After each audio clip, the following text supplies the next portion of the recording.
एक शख्स कर रहा है अभी तक वफा का जिक्र, काश उस ज़ुबां दराज का मुंह नोच ले कोई।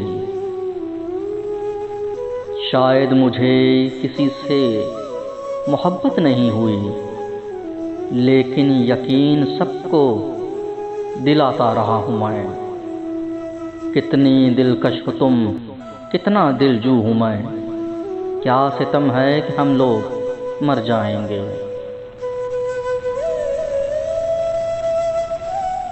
ये काफ़ी है कि हम दुश्मन नहीं हैं, वफादारी का दावा क्यों करें हम।